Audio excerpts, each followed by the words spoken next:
Hello friends, welcome to week number 5 of the 13-week book launch. I'm Eva Nattiello and I'm here to share with you the behind the scenes of launching and preparing to publish a self-published book. It's week 5, I cannot believe it. We have so much to talk about today. This week is jam-packed and I'm really excited to share with you what's on my list, my to-do list for this week. But first I want to talk about the Montreal Literary Festival, which happened this weekend. I had a presentation yesterday about book marketing, and I just want to say thanks to everyone who came out.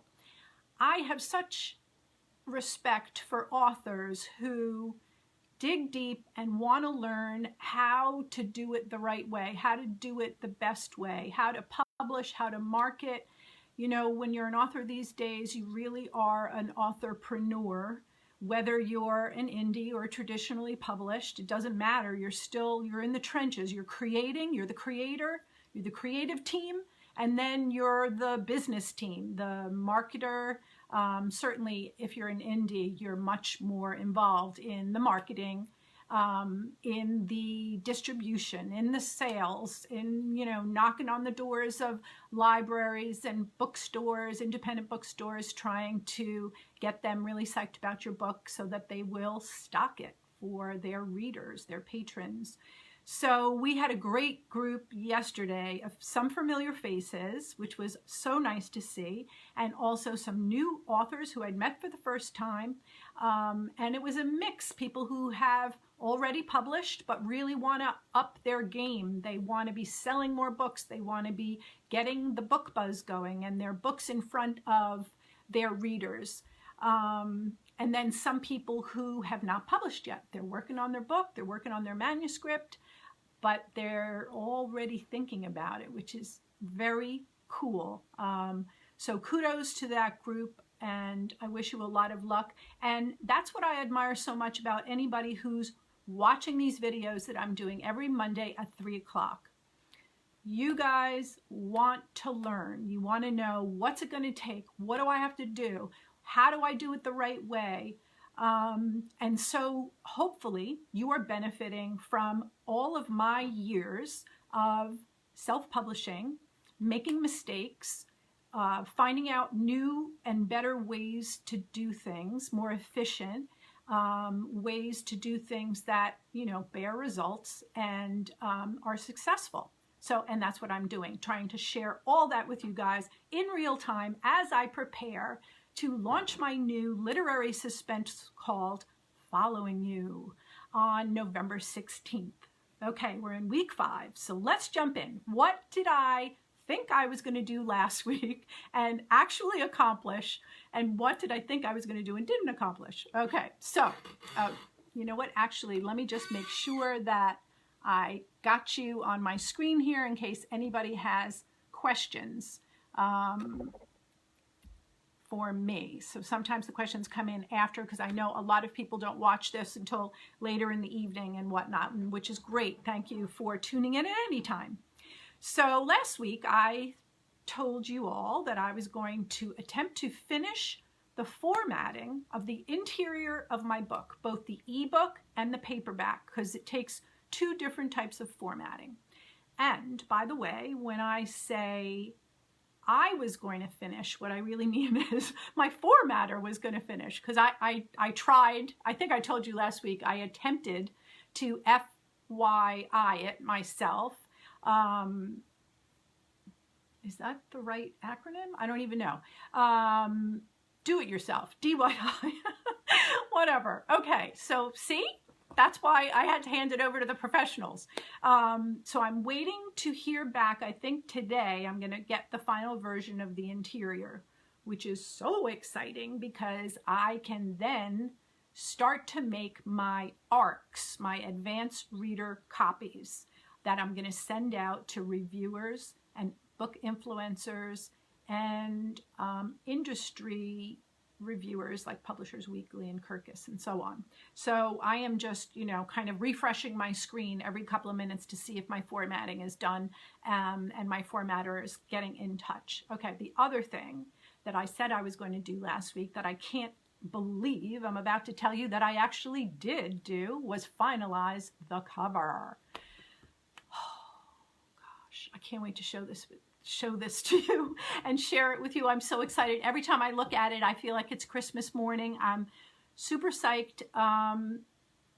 It's hard designing a cover, so it's not going to be easy. You're not going to, and I didn't even design it. I had a designer, and there's a lot of back and forth in the creative process. And sometimes, it does feel like you're reading their mind and they're reading your mind. And do you mean the same thing when you're using words to describe visuals? And it's tough, but you have a back and forth, you have clear communication, back up your direction to a designer with as many images as you can, because you know what they say about a picture, it's worth 1,000 words, or probably 10 times that.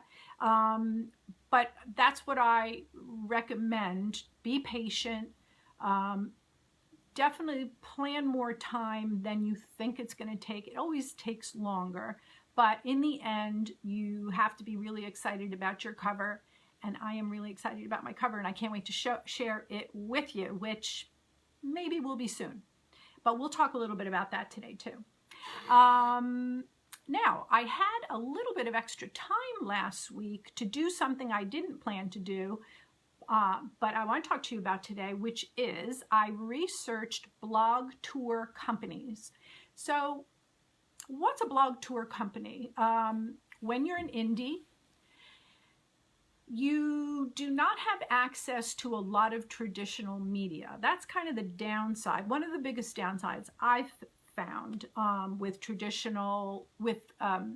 self-publishing is many of the traditional media have policies where they don't cover self-published books, which is a bit of a bummer. So you have to find ways to get publicity and for people to cover your book and cover you as an author that isn't with the traditional media. And thank God it's 2020 and book influencers are everywhere. They're on YouTube, they're on Instagram, they're on Facebook, they're on Pinterest, although I'm not on Pinterest, but they are. They're everywhere. So lucky for us self-publishers and indie publishers that it's 2020 and the traditional media are not the only people talking about books anymore. They're a rabid audience on social, so tap into that. And what I did with the Memory Box, my first book, is I reached out to a lot of them on my own. It takes an enormous amount of research, as you know, anyone out there who's done it, where you're trying to find bloggers, book bloggers, or book influencers, bookstagrammers on Instagram, booktubers on YouTube. You're trying to find people who cover your genre, who are open to self-published books, who have submission guidelines somewhere on a website or on their social pages where they tell you what they will do. Some of them will review your book, some will read it in advance of publication, some might be open to reading it after publication, but they really want to be the people breaking the news. So you have better chances before publication reaching out to these people. And I had some good success with book bloggers. I didn't reach for the top book bloggers because it was my first book and I was unknown to everybody except for my inner circle of family and friends.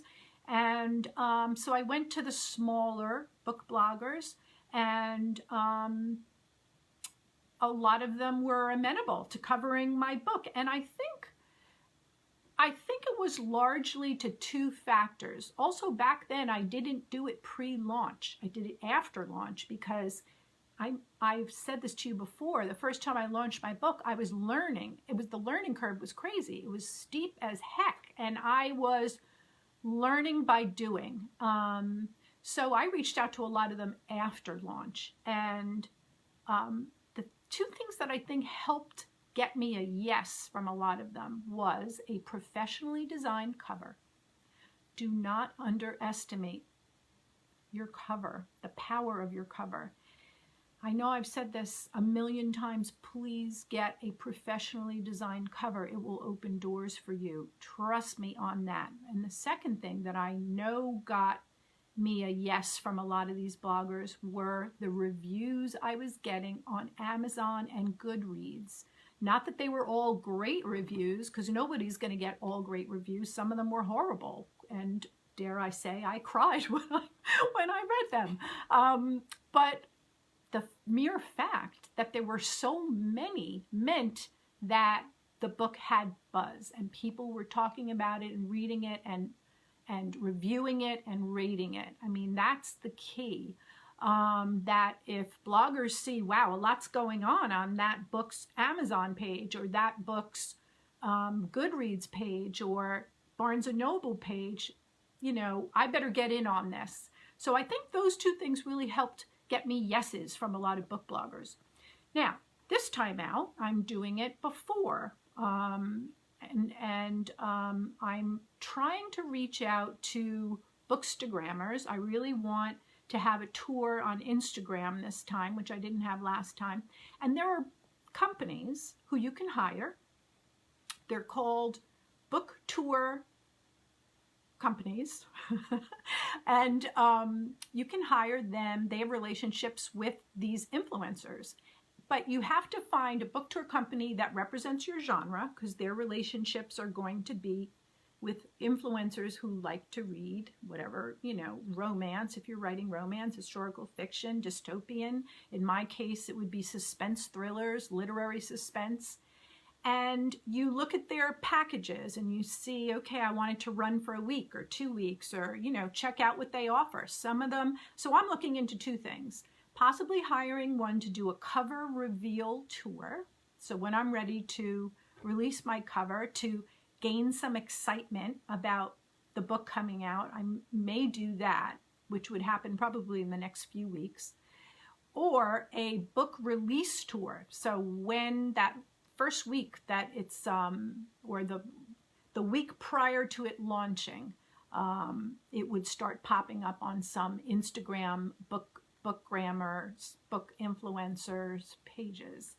So I'm looking into that this week. Okay, now I have something to show you guys because I'm so impressed with myself.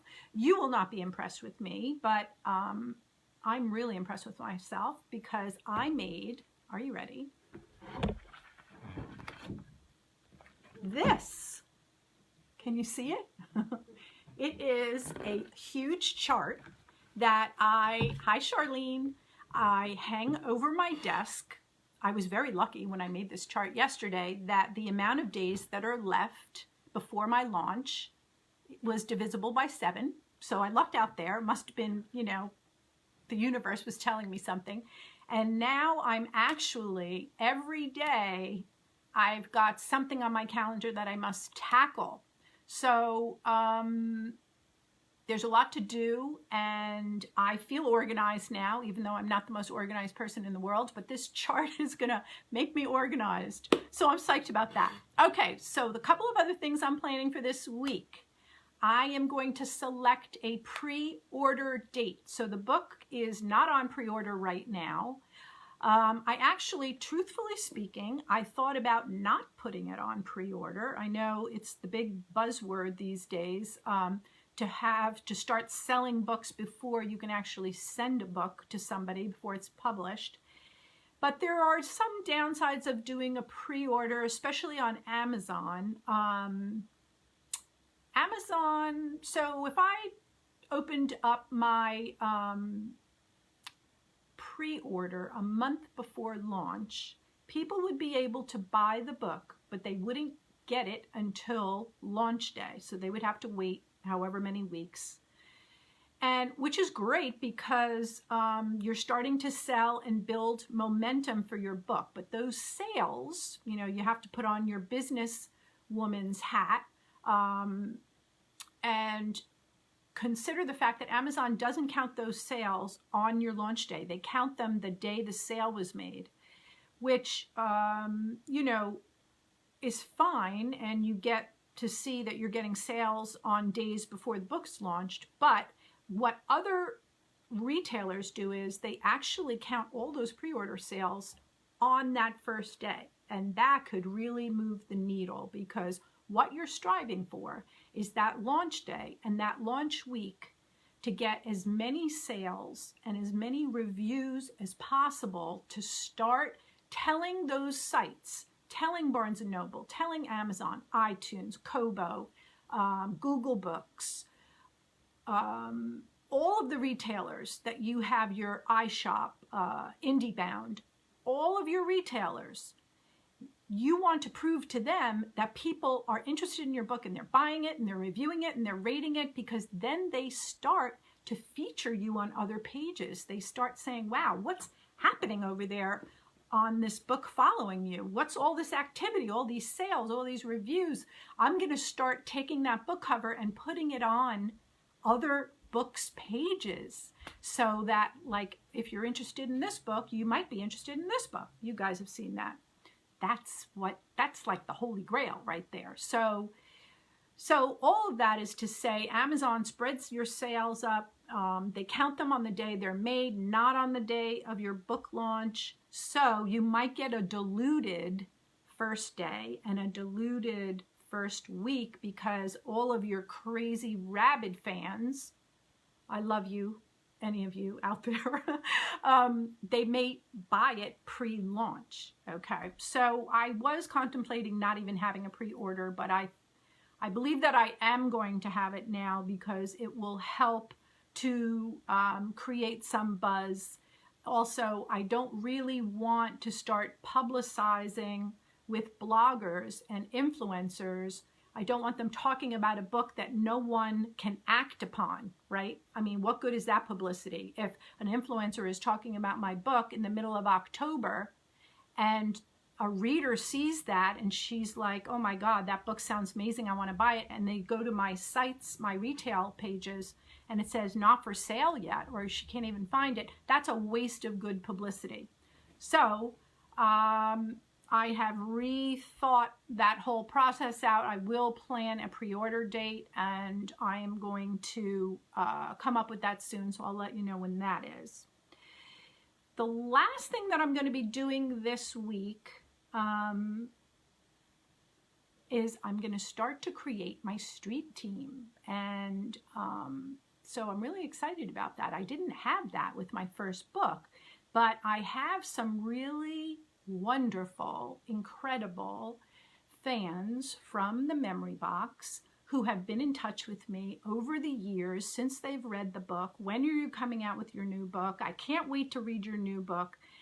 And hi, Betsy. I am going to create a team of fans who loved my last book, who want to support me in the launch of this book, who want to get on board with being part of the launch, basically, and reading a copy of it before it's available to the public. So an early being an advance, they're going to get an advance copy.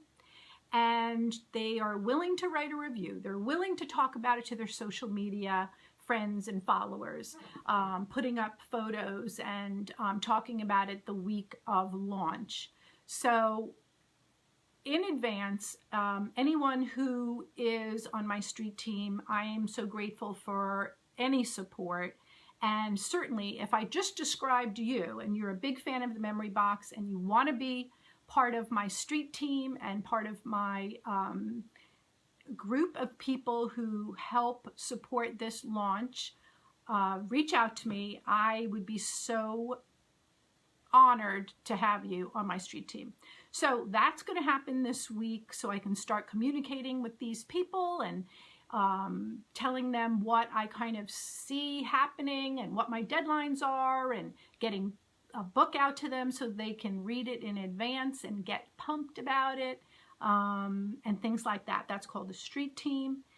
And that's what I got planned for this week, folks. It's going to be really full, and I have to enter that on my new chart, my calendar.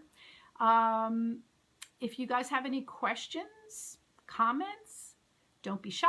Leave them here on Facebook or during the week if you think of something. I'm happy to answer your questions. And I'm so glad to see you here again for my 5th week. Have a great week. I will see you next Monday. Bye-bye.